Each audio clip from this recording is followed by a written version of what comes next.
Hello friends, मैं हूं doctor Neeraj Belajani, infertility and high risk pregnancy expert. IVF यानी कि टेस्ट ट्यूब बेबी, इसका प्रचलन बढ़ता चला जा रहा है। बहुत सारे कपल्स ऐसे हैं जिन्हें आईवीएफ की जरूरत पड़ती है।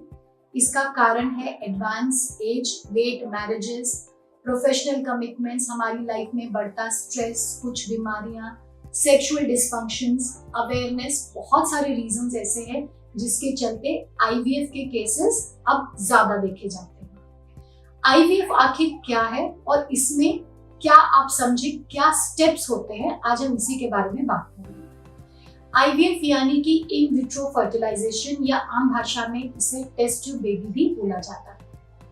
ट्यूब्स के काम को अगर हम शरीर के बाहर करते हैं तो उसे टेस्ट ट्यूब बेबी या इन विट्रो फर्टिलाइजेशन कहा जाता है।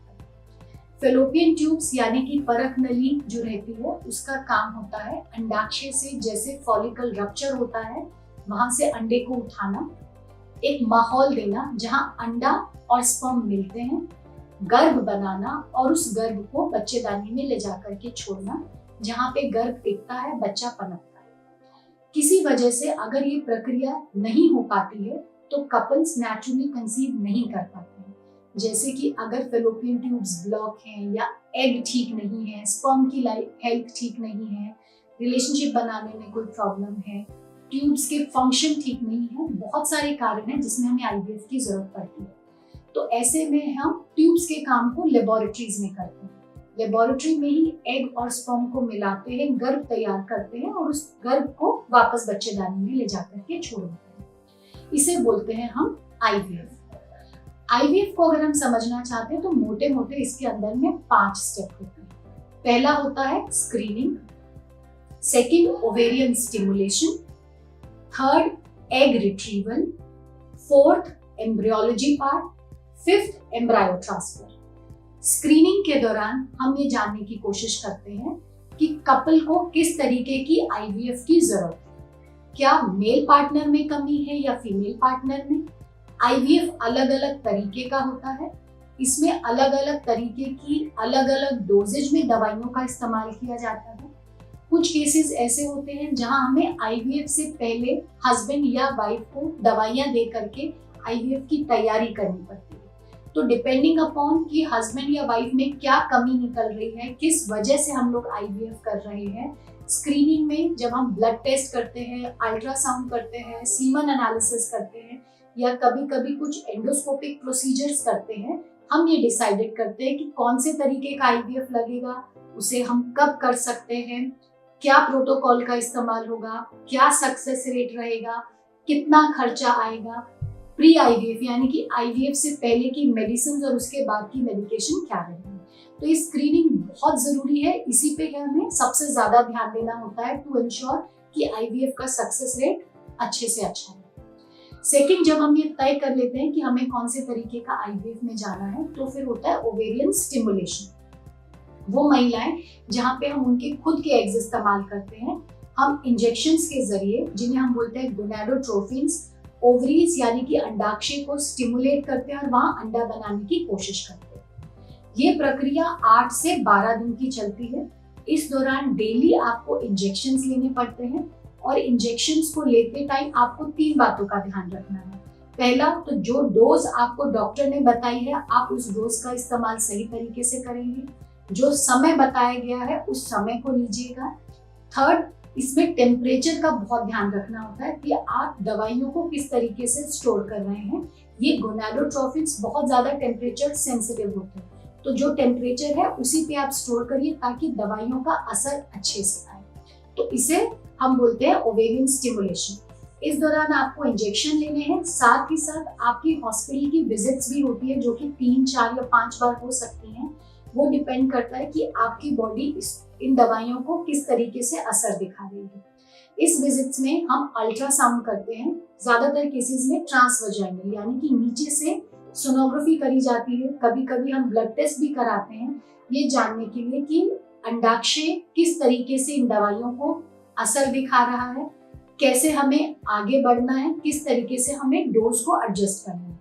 क्योंकि ये जो प्रक्रिया है ये आर्टिफिशियली असिस्टेड है, हम नेचर को असिस्ट कर रहे हैं, इसलिए हमें क्लोजली वॉच करना पड़ता है कि जो हमारी दवाइयाँ हैं वो जैसा हम असर चाह रहे हैं वैसा दे रही हैं या नहीं दे रही हैं। उसी के हिसाब से हम आगे बढ़ना है, किस तरीके से बढ़ना है, क्या प्रोबेबिलिटीज हो रही है, हम डिसाइड करके चल रहे हैं। थर्ड जो स्टेप होता है आईवीएफ में है वो है एग रिट्रीवल। जब हमें लगता है कि फॉलिकल्स यानी कि वो शेल्स जिसके अंदर में एग्स रहते हैं वो रेडी हो चुके हैं, तब इन शेल्स में से एग निकालने की जो प्रोसेस होती है उसे हम बोलते हैं एग या oocyte रिट्रीवल। ये एक खास दिन पे, एक खास समय पे किया जाता है। वो दिन और समय कौन सा होगा वो आपके डॉक्टर डिसाइड करते हैं, डिपेंडिंग कि आपके फॉलिकल्स का साइज क्या आ रहा है, और जब साइज प्रॉपरली आ गया है तो कितने बजे आपको फाइनल मैच्योरिटी का इंजेक्शन दिया गया है, और उस टाइमिंग के हिसाब से ही तय किया जाता है कि आपका oocyte रिट्रीवल कितने बजे और कौन सी डेट करेगा।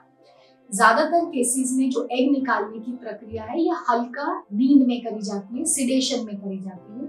इसलिए आपको जो भी टाइम दिया गया है आपको कम से कम 1-1.5 घंटा पहले हॉस्पिटल में पहुंच जाना चाहिए, ताकि किसी भी तरीके की कोई हड़बड़ी नहीं रहे। जो इंस्ट्रक्शंस आपको क्लिनिक ने दिए हैं, जैसे कि बोला जाता है कि आपको खाली पेट पहुंचना है, चाय पानी कुछ भी नहीं लेना है, आप उस चीज का ध्यान रखिए। नहा करके साफ सुथरे होकर के आइए। जो लैब होती हैं जहाँ पे एग रिट्रीवल किया जाता है वो लैब बहुत सेंसिटिव लैब्स और ओटीज रहते हैं, तो इसलिए आपको किसी भी तरीके के परफ्यूम्स का इस्तेमाल, कॉस्मेटिक्स का इस्तेमाल नहीं करना है। आप नहा करके सिंपल तरीके से साफ सुथरे कपड़े पहन करके अपने टाइम से हॉस्पिटल पहुंच जाइए। इसी दिन आपके हस्बैंड को सैंपल देने के लिए भी बुलाया जाता है। सैंपल देने से पहले आपको ये सब बातों का ध्यान रखना है कि कम से कम जिस दिन आप सैंपल दे रहे हैं 2 दिन या ज्यादा से ज्यादा 7 दिन का गैप होना चाहिए। 7 दिन से ज्यादा का अगर गैप होगा तो भी स्पर्म की हेल्थ ठीक नहीं आती है, 2 दिन से कम का होगा तो भी स्पर्म की हेल्थ खराब हो सकती है। तो जिस दिन हमें सीमन सैंपल देना है तो मिनिमम 2 डेज मैक्सिमम 7 डेज का गैप आपको रखना है। और अगेन कोई लुब्रिकेंट्स, स्पर्मिसिबल जेलीज या कॉस्मेटिक्स का इस्तेमाल सैंपल देते टाइम नहीं करना है। हर क्लिनिक में क्लियर कट इंस्ट्रक्शंस दी जाती हैं सैंपल कलेक्ट करने से पहले, तो आपको वो सब हिदायतों का ध्यान रखना है ताकि हमारी तरफ से कोई चूक नहीं रह जाए। चौथा जो स्टेप होता है वो है एम्ब्रियोलॉजी पार्ट। इस दौरान ये प्रोसेस जो है 3 से 5 दिन का होता है।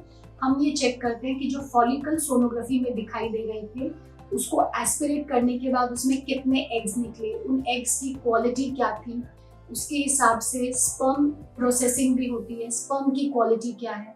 हम डिसाइड करते हैं कि एग और स्पर्म को मिलाने के लिए हम कौन सी टेक्निक का इस्तेमाल करेंगे। ये टेक्निक स्टैंडर्ड आईवीएफ भी हो सकती है, इक्सी भी हो सकती है, इमसी भी हो सकती है, डिपेंडिंग अपॉन कि नंबर ऑफ एग्स क्या है, स्पर्म की क्या कंडीशन है। जो भी बेस्ट पॉसिबल तरीका होता है रिजल्ट्स लाने का, हम उस तरीके का इस्तेमाल करके फर्टिलाइजेशन की प्रोसेस को स्टार्ट करते हैं। एग और स्पर्म को मिलाने के बाद कुछ घंटों में पता चलता है फर्टिलाइजेशन हुआ है या नहीं। 3 दिन के बाद पता चलता है कि सेल स्टेज के एम्ब्रायोज बने हैं या नहीं। अगर बने हैं तो उनकी क्या क्वालिटी है, क्या ग्रेडिंग है। 5वें या 6ठे दिन पे पता चलता है कि ब्लास्टोसिस्ट कितने बने हैं या उसकी क्वालिटी क्या है।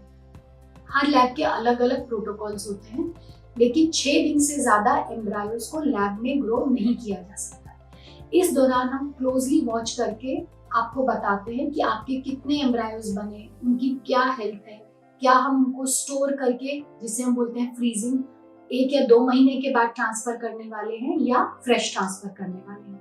तो 3 से 5-6 दिन के अंदर में यह सारा एम्ब्रियोलॉजी की प्रोसेस क्लियर हो जाती है।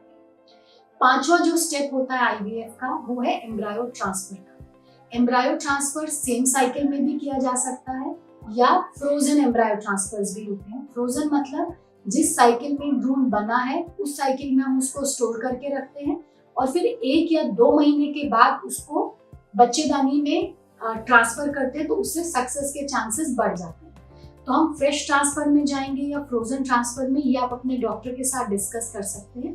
लेकिन ज्यादातर केसेस में number and quality of embryos क्या है वो ये हेल्प करती है डिसाइड करने में कि फ्रेश या फ्रोजन ट्रांसफर होगा। इसके बाद जो इंस्ट्रक्शंस आपको दी जाती हैं ट्रांसफर के बाद कि आपको कौन सी दवाइयाँ लेनी है, कब कब लेनी है, किन बातों का आपको ध्यान रखना है, वो सब चीजें आपको परफेक्ट ऑन टाइम करनी है। एक बात जो है, बेड रेस्ट करने से आईवीएफ का कुछ भी लेना देना नहीं है। ट्रांसफर के बाद आप अपने रूटीन एक्टिविटीज को कंटिन्यू कर सकते हैं। सिर्फ आपको मेडिसिन टाइम से लेनी है, जहां तक हो सके फिजिकल या मेंटल स्ट्रेस को अवॉइड करना है। और ट्रांसफर के 12 या 14 दिन के अंदर पे जब आपको डॉक्टर बुलाते हैं, आपको अपना बीटा एचसीजी टेस्ट करा करके ये जानना है कि एम्ब्रायो ट्रांसफर सक्सेसफुल हुआ या नहीं।